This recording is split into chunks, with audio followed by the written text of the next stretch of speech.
सद्गुरु के सानिध्य में, समर्पण के संस्कार में आ जाती है जब कोई आत्मा, तो घट जाएगी उसके जीवन में अनुभूतियाँ, अनुभूतियाँ, अनुभूतियाँ, अनुभूतियाँ। जय बाबा स्वामी। मेरा नाम निशा प्रशांत मेहता है। मैं भुज कच्छ से हूँ। छठी बारी सेंटर पर मैं नियमित ध्यान करने जाती हूँ। मैं अपनी बहुत सारी अनुभूतियाँ हुई है, उसमें से कई ऐसी अनुभूतियाँ हैं जो मैं चाहती हूँ कि वो सबको बताऊँ। पहली बार मैंने गुरुदेव के दर्शन के लिए इच्छा की। 45 दिन का अनुष्ठान किया शिविर करने के बाद। तब जब भी सेंटर पर जाती थी तो प्रार्थना करती थी गुरुदेव को कि गुरुदेव, आप हिमालय से आए हुए ऋषि ही हो और मैं आपका दर्शन करना चाहती हूँ। और बारी बारी मैं हर रोज़ वहाँ जाकर सूक्ष्म शरीर के फ़ोटो के सामने देखती और उन्हें प्रार्थना करती कि अगर मैं सच में भाग्यशाली हूँ, सच में मैं पुण्यात्मा हूँ, तो मुझे मेरे गुरुदेव के दर्शन बहुत जल्दी होंगे। और ऐसा हुआ कि तब राजकोट में महाध्यान का आयोजन हुआ था और यहाँ से सभी साधक राजकोट महाध्यान के लिए जा रहे थे। तो मुझे इच्छा हुई कि अरे मैं महाध्यान में जाऊँगी तो मुझे हिमालय से आए हुए ऋषि के दर्शन होंगे। और मेरा ऐसा कैसा कहाँ नसीब कि मैं हिमालय जाकर किसी ऋषि को मिलूँ। तो मैंने कैसे भी करके मैंने राजकोट गहन ध्यान महाध्यान अनुष्ठान में जाने का तय कर लिया और मैं सबके साथ गई भी। और वहाँ पर बहुत सारे साधक रेसकोर्स गार्डन में आए हुए थे। इतने सारी संख्या में, मानो लाखों की संख्या में साधक उपस्थित हुए हो, ऐसा वहाँ का माहौल था। और वहाँ पर बहुत सारे सेवाधारी जो 2:30 बजे से अपनी सेवाएं दे रहे थे बैठक व्यवस्था में, वो सब देखकर मैं दंग हो गई, क्योंकि मैंने कभी ऐसा माहौल देखा नहीं था। मैं ज़िंदगी में पहली बार ऐसा सब देख रही थी। तो एक बात तो मैंने निश्चित कर ली कि नहीं, सच में ये कोई ऐसे महान ऋषि है जिनके कारण ही इतनी शांति, इतने सारे लोगों के होते हुए भी इतनी शांति है। सभी इतनी रात को यहाँ इकट्ठे हो गए हैं। जब स्वामी जी का सुबह आना हुआ तो मैंने तो स्वामी जी को देखा भी नहीं था कि स्वामी जी कैसे, गुरु जी कैसे हैं। पर मैं आँख बंद करके इंतजार में थी कि कब मेरी आँखों के सामने मेरे गुरुदेव आए और मैं उनका दर्शन करूं। तो ऐसा हुआ कि जब उनके आने का समय हुआ, वो आए भी नहीं थे, उनके आने का समय हुआ तो पूरा वातावरण चेंज हो गया। एक वातावरण में अलग प्रकार की खुशबू आने लगी और ठंडी ठंडी हवाएं चलने लगी। मानो ऐसा लग रहा था कि जैसे मैं स्वयं हिमालय में चली गई हूँ, ऐसा मैं महसूस कर रही थी। और तब मैंने देखा कि धीरे धीरे होकर के स्वामी जी स्टेज के ऊपर से चलकर आ रहे थे। वहाँ दीपक का प्रागट्य हुआ, फिर प्रणाम किए और सिंहासन पर जाकर बैठ गए। तो मैं बस उन्हें देखती ही रह गई कि वो कितने अद्वितीय और अद्भुत लग रहे थे। फिर मेरी आंख बंद हो गई और मैं आँखों के सामने वो दृश्य को अपने भीतर कल्पना कर रही थी कि ये दृश्य मैं देख रही हूँ और मेरी आंखें बंद थी। तब मेरे अंदर बहुत सारे प्रश्न थे, क्योंकि पहले से आध्यात्मिक तो थी ही, तो जो संघर्ष मेरे जीवन में चल रहा था, मैं साधना कर रही थी, उसके बावजूद मेरे भीतर परिवर्तन नहीं हो रहा था। तो मैं कहीं अटकी हुई हूँ ये मुझे मालूम था और मैं रास्ता खोज रही थी।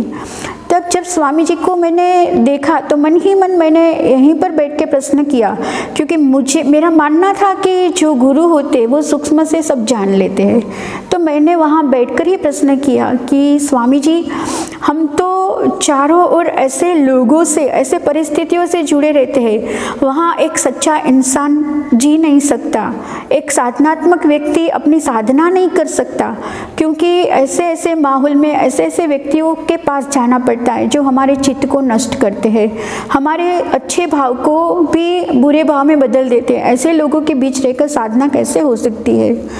ऐसे प्रश्न मैं वहाँ बैठकर स्वामी जी से कर रही थी। तब पहला ही वाक्य गुरुदेव ने शुरू किया कि हम सब कोयले की खदान में बैठे हैं। अगर कोयले की खदान में कोई भी व्यक्ति जिन्होंने सफ़ेद वस्त्र पहना है और कोयले की खदान में बैठ जाकर वो काम करेगा, उसके बीच रहकर काम करेंगे, तो उसके सफ़ेद वस्त्र मैले होने ही वाले हैं। तो मुझे एकदम से जवाब मिल गया। पर स्वामी जी ने साथ साथ ये भी बताया कि जो परमात्मा का कार्य कर रहा है, जो गुरु का कार्य कर रहा है, उसको वो दाग नहीं लगते। हाँ, दिखते हैं लेकिन लगते नहीं है। तो मुझे पहले ही वाक्य से मेरे भीतर जो प्रश्न था उनका समाधान मिल गया। और जब से मैं स्वामी जी से जुड़ी तब से मैंने उन्हें एक ऋषि ही माना है, एक दिव्य पुरुष ही माना है। मैंने कभी स्वामी जी के ऊपर शंका की ही नहीं। और हर पल हर क्षण जब भी मेरे मन में कोई शंका उठती, कोई प्रश्न उठते, कभी भी आज भी मैं कभी भी अपने आप को बेचैन अस्वस्थ महसूस करती हूँ, तब भी एकदम से कुछ ऐसा होता है कि जैसे गुरु कृपा बरस जाती है और मैं एकदम खुश हो जाती हूँ। मेरा पूरा आसपास का माहौल चेंज हो जाता है। मैं अपनी एक बहुत ऐसी बात करना चाहती हूँ कि मेरे जीवन में एक ऐसा पड़ाव आया कि मैंने 2 साल जॉब छोड़ दी। तब पहले मैं टीचर थी, शिक्षक थी, और शिक्षक वर्ष का स्वामी जी ने जब घोषणा की तो उसी समय मेरा जुड़ाव समर्पण ध्यान योग से हुआ। मैंने तो उस समय मेरी जॉब चालू थी, पर बाद में मेरी तबीयत बहुत ख़राब हो गई। उसके कारण मैंने नक्की किया कि नहीं, मुझे जॉब नहीं करनी है, अब मुझे गुरु का कार्य करना है और साधना करनी है। पर जीवन में 2 साल ऐसे उतार चढ़ाव आए, जीवन में ऐसे तूफान आए कि मुझे नौकरी करने की ज़रूरत आ पड़ी। फिर मैंने स्वामी जी को प्रार्थना की कि हे गुरुदेव, मुझे अब पैसा कमाना है, मुझे नौकरी की ज़रूरत है, पर मुझे ऐसी जगह पर जॉब मिल जाए जहाँ पर मैं गुरु कार्य भी कर सकूं और मेरा पूरा गुजरान भी चल सके। तो ऐसा ही हुआ, मुझे विकलांग बच्चों के स्कूल में जॉब मिल गई और वहाँ मेरा गुरु कार्य भी चल रहा है और मुझे मेरी आर्थिक ज़रूरियात है वो भी मेरी वहाँ पर पूर्ण हो रही है और मेरा अच्छे से मस्त काम वहाँ पर चल रहा है और वहाँ भी बच्चों को मैं ध्यान करवा रही हूँ। और मेरी एक अनुभूति बताना चाहूँगी कि मैं जहाँ पर रहती थी पहले, वहाँ एक पेड़ था। उस पेड़ में कभी फूल आए ही नहीं। मैं हर रोज़ सूर्य को अर्घ्य देती और बस उस पेड़ को पता नहीं क्यों देखा करती थी। थोड़े दिन में ऐसा हुआ कि देखते देखते एक दिन मेरे घर जब शिविर हुई, तो शिविर होने के बाद क्या हुआ कि उस झाड़ में बहुत सारे फूल आ गए और वहाँ की एरिया में इतनी खुशबू फैल गई कि सब लोग देखने लगे कि हर रोज़ शाम को ये खुशबू कहाँ से आ रही है। तो मेरे पड़ोस की एक बहन थी, उसने कहा कि क्या आपने अपने घर में कोई ऐसी अगरबत्ती जलाई है कि जिसकी वजह से हर रोज़ शाम होते ही इतनी खुशबू आ रही है? तो मैंने कहा नहीं, मैं ऐसी कोई अगरबत्ती नहीं जलाती हूँ। तो फिर मैं बाहर देखने गई कि नहीं, कुछ स्वामी जी की कृपा में कुछ हो रहा है। तो बाहर चौक में एक पेड़ था, तो वहाँ इतने सारे फूल खिले हुए थे और उसी फूल में से इतनी खुशबू आ रही थी। तो वहाँ जो रहते हैं उनको मैंने पूछा, तो उसने बोला कि बहुत सालों से ये पेड़ यहाँ पर है, लेकिन उस पेड़ में कभी फूल आए ही नहीं। पर ये अचानक ऐसा कैसे हो गया कि इसमें सारे पेड़ फूल आ गए।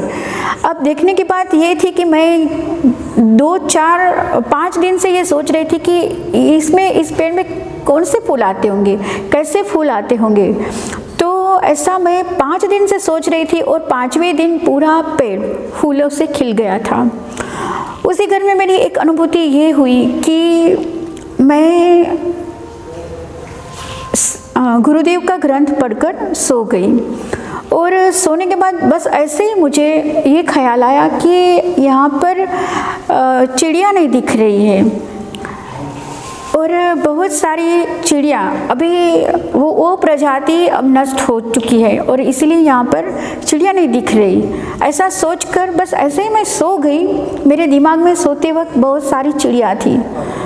तो मेरे आश्चर्य की बात ये रही कि जैसे मैं सोने के बाद खड़ी हुई और अपनी बालकनी में गई। बालकनी में जाकर मैंने वो दृश्य देखा कि मेरे सामने जो पूरा ग्राउंड खाली था वो चिड़ियों की चहचहाट से भरा था। मेरे घर के गेट पर चिड़िया थी, वहाँ दीवार पर चिड़िया थी, सामने जो तार था वहाँ पर चिड़िया थी। तो इतनी सारी चिड़िया ऐसे कैसे आ गई। तो ये मेरे लिए एक आश्चर्यजनक घटना है कि ऐसा कैसे हो सकता है। तो ये खरे अचानक ये हुआ कि मैं उसके बारे में मैंने सोचा और सोचते ही जब आँख खुली और बाहर गई तो इतनी सारी चिड़िया वहाँ पर थी। तो ये भी एक अद्भुत घटना रही। और दूसरी एक बात मैं ये बताऊं कि जीवन में ऐसा मोड़ आया कि बहुत सारे जो मेरे करीब थे वो मुझसे दूर हो गए, लेकिन मुझे ऐसे अच्छे लोग मिले, इतने सकारात्मक लोग मिले कि मैंने कभी सोचा ही नहीं था कि इन लोगों तक मैं पहुंच पाऊंगी। वो लोग मेरे जीवन में आए, उन्होंने मुझे बहुत मदद की, मुझे बहुत सारी प्रेरणा दी, मेरा आत्मविश्वास बढ़ाया। और जब भी कभी मेरे जीवन में कोई ऐसी घटना होती है कि मुझे ऐसा लगता है कि मुझे किसी की मदद चाहिए तो अनायास ही कोई मेरी सहायता के लिए आ जाता है। तो ये भी एक समर्पण ध्यान में आने के बाद ये भी जीवन की ये घटना घटित हो रही है। और ओरा की बात करूं तो मैंने वो मेरे जीवन में फलीभूत होते हुए देखा। एक बार क्लासरूम के अंदर मैं बच्चों को पढ़ा रही थी और उनकी नोट चेक कर रही थी और बच्चे जो थे वो क्लास में बैठकर शरारत कर रहे थे। तो एक लड़के ने दूसरे लड़के को मारने के लिए बड़ी एल्यूमिनियम की फुटपट्टी जो होती है वो उठाई और उनकी तरफ फेंकी। वो मेरे पीछे खड़ा था। वो स्केल उसने फेंकी तो वो सीधी मेरे सामने आई। पर घटना ये घटित हुई कि मेरे थोड़े ही दूर होकर वो रिटर्न हो गई और मुझे छुआ भी नहीं। तब बच्चों ने बोला कि मैम ये या तो आपके आँख में जाती या आपके सिर पर आपको लगती, लेकिन ये कैसे हो गया कि आप बच गए। तो मैंने उस वक्त अपनी ओरा का अनुभव किया कि जो गुरुदेव बोल रहे हैं कि ओरा का प्रोटेक्शन मिलता है। तो ये ओरा का जो प्रोटेक्शन है वो मैंने देखा कि वो वहाँ से टकरा कर वापस गिर गई। जैसे बॉल को दीवार पर फेंकते हैं और वो बॉल रिटर्न होता है, वैसे वो स्केल मेरे दूर से ही होकर के गिर गई। तो मुझे अपनी ओरा का भी पता चला और ओरा का प्रोटेक्शन क्या होता है वो मैंने खुद अपनी आँखों से देखा, मेरे बच्चों ने भी देखा। तो मेडिटेशन करने से इतना फ़र्क पड़ता है जो गुरुदेव बोलते हैं। जय बाबा स्वामी।